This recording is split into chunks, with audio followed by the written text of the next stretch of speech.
안녕하세요. 현장의 생생함을 담아 여러분들에게 소개해드리는 땅땅 정보통입니다. 오늘 매각 물건은 정말 좋은 주변 환경에 수익 창출까지도 충분히 하실 수 있고요. 아주 친절하신 마을분들의 도움을 받아 집 내부까지 모두 촬영해왔습니다. 그러니 영상 시작 전 구독과 좋아요 해주세요. 주위 경관 보이시나요? 섬 같은 느낌이 들고 있어요. 하지만 섬은 아닌 완전 육지에 있는 곳이고요. 조그마한 마을들이 이루어져 있고 주변 환경은 가히 역대급이라고 말씀드릴 수 있어요. 그럼 이제 오늘의 집 여행하러 함께 가보실까요? 영상을 시작하는 이곳은 교량을 통해 마을로 진입하는 출입구 중 한 곳이고요. 입구 쪽에 집이 있어 찾아오기 아주 좋습니다. 그럼 오늘의 집으로 한번 가볼까요? 집은 현재 관리되지 않은 지 조금 오래돼서 마당에는 자풀이 무성한 상태예요. 하지만 자풀 정도는 마음먹고 정리하면 이틀이면 정리가 될 것 같고요. 마당에 큰 소나무가 아주 인상적이네요. 마당이 넓죠? 대지 면적은 657제곱미터로 199평이고요. 매각으로 진행되는 건축물 모두의 면적은 137.58제곱미터 42평이고 온전히 주택의 면적만 놓고 본다면 109.86제곱미터 33평입니다. 주택의 사용 승인날은 2000년 12월 12일이고요.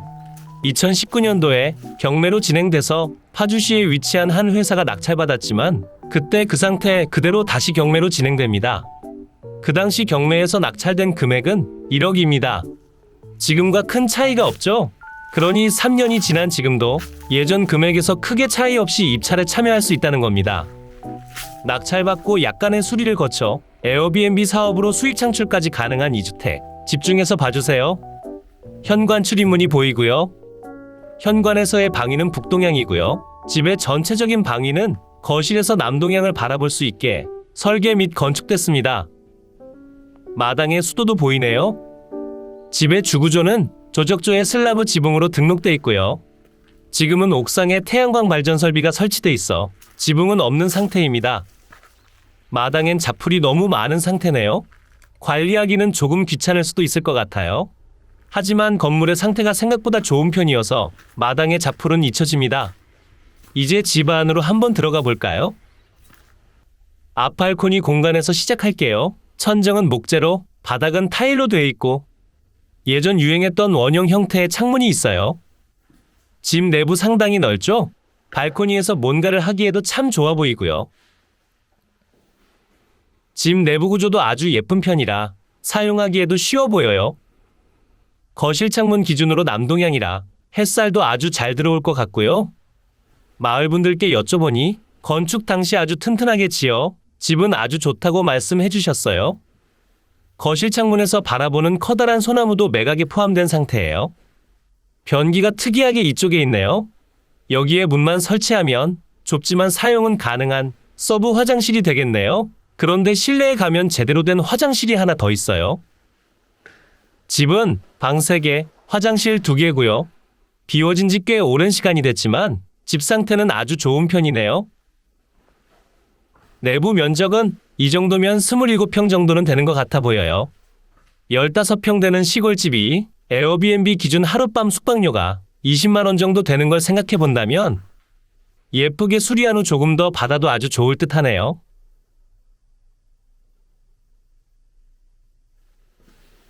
현관문 옆으로 첫 번째 방이 있어요. 방 내부에 에어컨도 있고 장판 상태와 도배 상태도 좋네요. 그 옆으로는 작은 두 번째 방이 있고요. 샤시 상태도 좋고 곰팡이가 보이지 않네요.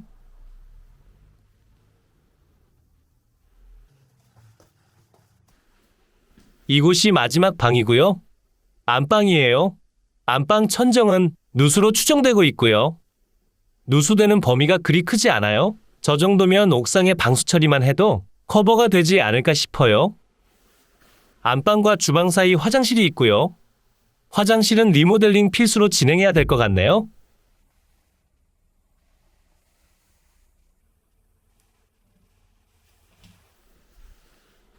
주방은 옛날에 사용하시던 상태 그대로고요. 전체적으로 구조도 나쁘지 않고 꼭 에어비앤비를 통한 수익 창출이 아니더라도 세컨하우스로 쓰기에도 아주 좋아 보이네요. 대출 금리에 대한 이슈가 높다 하지만 불황이 원래 투자하기엔 가장 좋은 시기예요. 언제나 불황이 와도 모두가 불황이 오진 않아요. 누군가 돈을 잃으면 누군가는 돈을 번다는 사실. 그 사실을 잊지 마셔야 해요. 그럼 이제 밖으로 나가 오늘의 집을 한번 둘러볼까요? 마을의 주변 분위기도 상당히 좋은 편이에요. 제가 늘 좋다고 말씀드리는 기준은 조용하면서 혐오 시설이 없는 곳이고요. 앞마당을 넓게 쓰니 대저택처럼 보이네요. 담벼락이 조금 낮은 게 흠인 것 같아. 저였다면 추가적으로 구조물을 설치할 것 같아요. 매각기 일은 내년 1월 16일에 진행되니 아직까진 시간이 넉넉한 상태고요. 올 연말까지 금리에 대한 뉴스를 잘 보고 있다가 감당이 가능한 사이즈라면 한번 입찰해 보시는 것도 아주 좋을 듯 해요. 집 내부 상태는 보셨다시피 아주 좋은 편이죠? 옥상의 방수와 장판 도배 전등 정도만 갈면 될 것 같고요. 필요에 따라 단열 공사도 진행하시면 좋을 듯 하네요. 그리고 집 뒤편으로 오시면 제시외 건물들이 있어요. 제가 지나가는 길쭉한 모양의 조립식 판넬로 이루어진 건물은 단층의 다용도실이고요. 평수는 6.5평입니다. 매각에는 포함이 된 상태고요. 바로 옆 녹슨 컨테이너, 이 컨테이너는 현재 매각에서 제외된 상태입니다. 왜 제외가 됐을까요? 옮기기 쉽기 때문입니다. 낙찰받으신 후 전 소유자에게 치우라고 하시면 됩니다. 자, 그럼 항공 영상을 통해 한 번 더 살펴볼까요? 모두 즐거운 휴일의 오전 시간을 땅땅 정보통과 함께 해주셔서 감사해요. 부자들은 아침에 일어나 명상을 한다고 하네요. 항공 영상과 좋은 노랫소리에 귀를 기울이며 기분 좋고 상쾌한 하루 시작하시고요. 여러분들의 걱정거리와 고민들은 높은 하늘에 던져버리시고 항상 행복한 일들만 가득하세요. 그리고 멤버십 운영을 시작했으니 많은 관심과 가입 부탁드려요. 멤버십에 가입하신 후 커뮤니티 공지글을 확인하시면 어떠한 혜택들이 있는지 확인이 가능하세요. 항공 영상이 종료된 후 매각 물건 설명 들어갈게요.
대지 경계면을 설명드리기 전 드론을 통해 집을 가까이에서 한번 볼게요.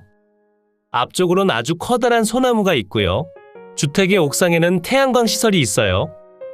상태는 좋은 편이고요. 마당으로 잡풀과 나무가 아주 무성하네요. 정리는 필수이고 꾸준한 관리도 필요할 것 같아요. 옥상 계단이 있고요. 옥상은 방수 처리가 안 돼 있어요. 그러니 방수 처리 비용도 생각을 하셔야 해요. 집 뒤에 있는 컨테이너는 매각에서 제외된 상태. 제외된 이유는 컨테이너는 이동이 간편하기 때문이고요. 그 옆으로 파란 판넬 지붕은 매각에 포함된 다용도 공간이에요. 그럼 조금 더 높이 올라가 대지 경계 한번 볼까요? 대지의 경계면이고요. 대지의 면적은 657제곱미터, 199평이고요. 주택은 정확하게 안착하고 있지만 바로 뒤편 파란색 지붕 건물은 경계를 살짝 벗어났어요. 하지만 큰 문제는 없습니다. 보라색으로 표시되는 라인, 주택의 북동향으로 접한 도로의 일부분은 모두 국유지 국어로 등록이 되어 있답니다. 도로의 면적이 살짝 부족하죠? 부족한 면적은 공유자 8명으로 이루어진 개인사도가 있습니다. 개인사도 부분은 마을 도로를 이용하시는 분들끼리 조금씩 돈을 모아 도로 지분을 나눠 가지신 것으로 보여지네요. 하지만 도로를 막는 등의 행위는 하지 못하니 걱정 안 하셔도 됩니다. 그리고 집 앞으로 하늘 색깔의 도로는 국유지고요. 대지 경계면 중 남측으로 약간 부족한 토지의 일부도 국유지로 등록. 앞에는 쓰레기 분리수거 시설이 있지만 기본적으로 관리가 잘 되는 탓에 가까이 가도 냄새는 나지 않더라고요. 대지경계면 서측으로 위치한 토지는 개인 사유지입니다. 하지만 사용은 하지 않으시는 것 같아 보이네요. 노란색 네모박스는 주택이고요. 조적조에 슬래브 지붕으로 대장상에 등록돼 있고 현재는 지붕이 없는 상태에 옥상에는 태양광 발전 설비가 설치돼 있습니다. 바로 뒤편 단층의 다용도실, 조립식 판넬조에 판넬 지붕으로 이루어진 건물 7평 정도 되고요. 매각에 포함하뇨. 그리고 주택의 남서측에 설치된 보일러실, 면적은 2평 정도 되고 당연히 매각에 포함인 상태입니다. 컨테이너는 이동이 간편하니 매각에서 제외 상태고요. 옥상의 태양광 발전 설비 또한 매각에 포함. 그리고 앞마당에 커다란 소나무와 감나무, 자두나무, 매실나무 14주 모두 매각에 포함되어 있습니다.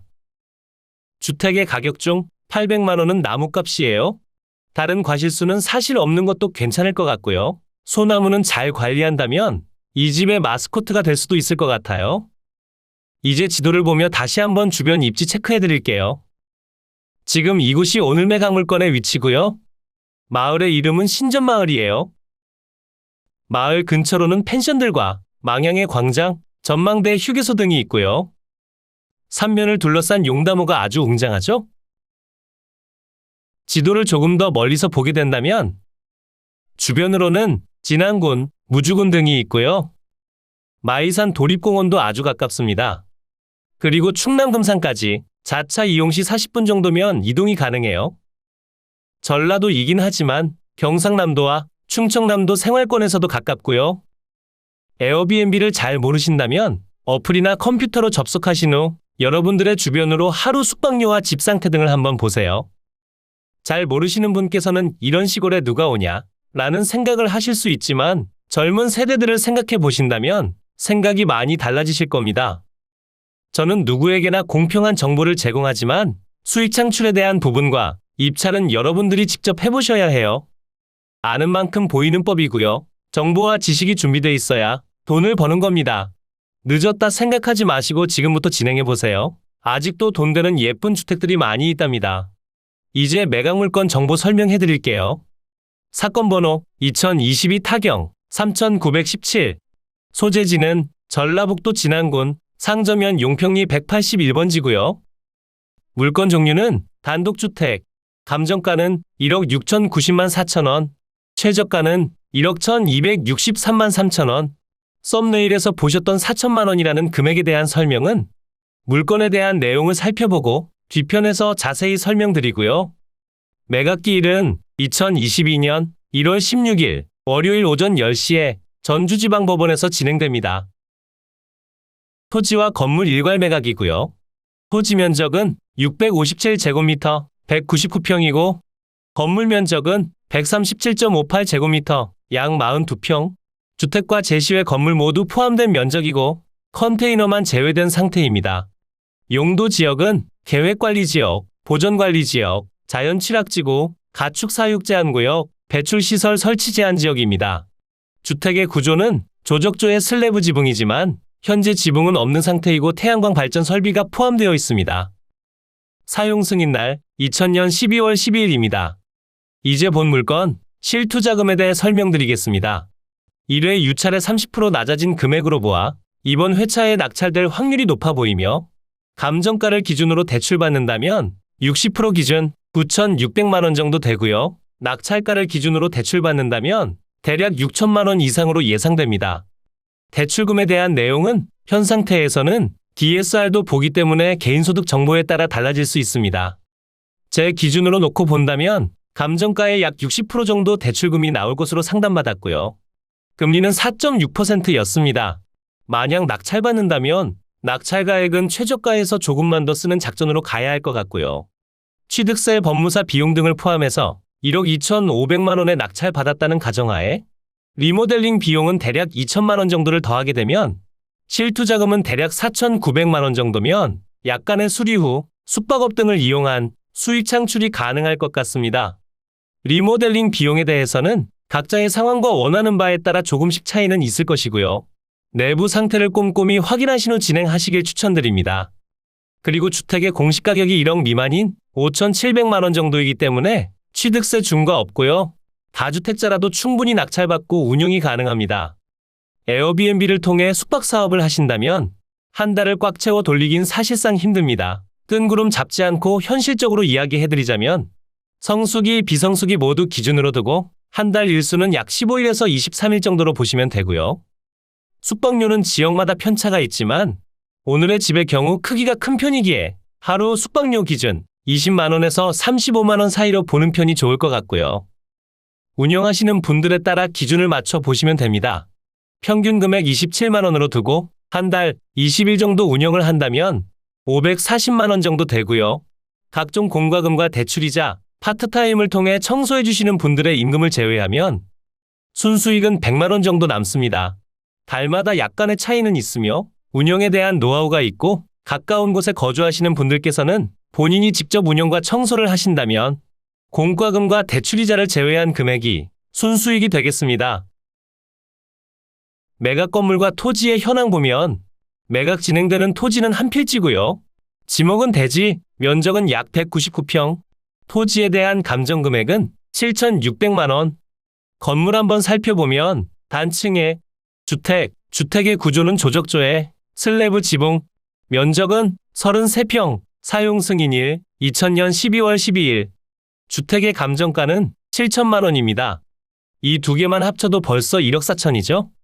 하지만 지금은 1억 1천만 원에 진행이 되고 대출이자를 주택 숙박업을 이용해 갚아나간다는 플랜을 짜보면 말씀드린 것처럼 리모델링 비용과 취득세 등기 비용을 포함해 4,900만 원 정도의 실투자금으로 가능합니다.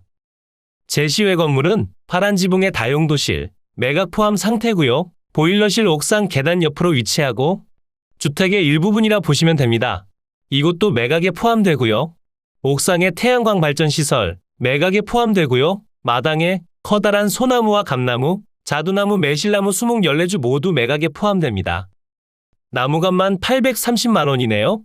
매각에서 제외되는 컨테이너가 한 동 있습니다. 제외된 이유는 치우기 간편해서고요. 낙찰받고 전 소유자에게 치워달라 말씀하시면 됩니다. 아무도 살지 않고 있고요. 조사된 임대차 내역 없고 전입세대 열람 내역도 깔끔하게 비워져 있고요. 심지어 집 내부에도 아무런 제품이 없기 때문에 일반 매매보다 간편합니다. 등기부 보시면 인수되는 권리 하나도 없고요. 2019년도에 임의경매로 인한 매각 보이시죠? 현 소유자분께서 저 당시 낙찰받으셨고 또 경매로 진행되는 겁니다. 2019년도에 낙찰받은 금액 1억 2였고요. 입찰은 5명이 하셨네요. 마을분들께도 여쭤보니 서울 사람이 낙찰받고 한두 번 와서 이것저것 하려고 하더니 어느 순간 발길을 딱 끊었다고 말씀해 주셨고요. 마을분들과의 분란은 아닌 것으로 보여졌습니다. 등기부 등본 보시면 선순위 임차 내용이 하나도 없기 때문에 일반 매매와 크게 다르지 않고 경락잔금 대출을 이용해 조금 더 쉽게 대출을 받을 수 있는 아주 나이스한 매각 물건입니다. 이로써 경매 물건에 대한 설명은 끝났고요. 지금부터 가장 중요한 부분은 임장과 충분한 고민 후 금액 결정이 되겠습니다. 앞으로도 전국에 값싸고 좋은 물건들로 찾아올 테니 전국에 저렴하면서 좋은 매각 물건을 찾으실 때는 땅땅정보통을 찾아주세요. 구독과 좋아요, 알림 설정을 해주신다면 누구보다 빠르게 확인이 가능하니 부탁드려요. 추가로 멤버십 운영도 하고 있으니 더 좋고 많은 혜택을 원하신다면 멤버십 가입도 부탁드려요. 멤버십 가입 후 혜택은 커뮤니티 공지를 통해 확인이 가능하세요. 모두 좋은 하루 보내세요.